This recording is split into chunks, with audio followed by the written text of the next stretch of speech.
So you might be wondering, why did I dig a gigantic hole in the middle of my workshop work?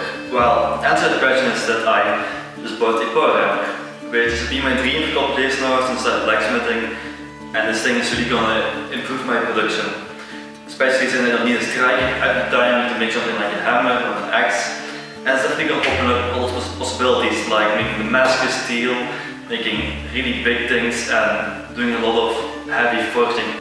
Why does this power hammer need this big of a foundation? Well, the hammer I bought is 75 kg, the more Belgium-made power hammer. And 75 kg refers to the ram, the hitting part of the hammer. The problem is every time this ram hits the anvil or piece of steel, the vibrations get transferred into the concrete and therefore also into the walls of the building. And if you don't have a separate foundation, this can lead to cracking and you know that your walls might start to tear apart eventually. It's definitely something we don't want. That's why we have about 4.5 cubic meters of dirt in the ground. So you're going to fill it with concrete so the vibrations are completely eliminated for the rest of the building. So what I'm working on right now is putting in the last pieces of rubber slab.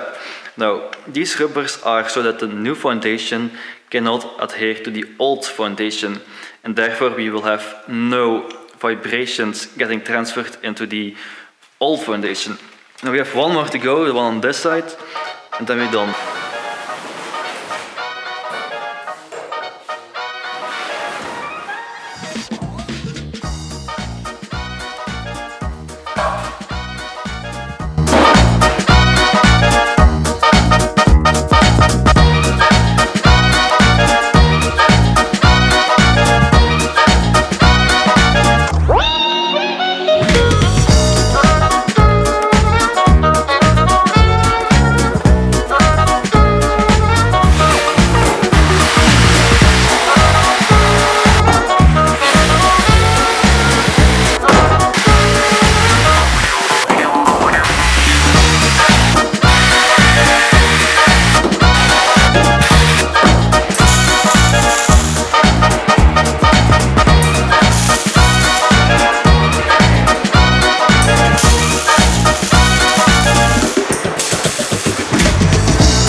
Okay, so I just finished up the rebar netting. We had some old thinner ones which I mixed in with these new thicker ones.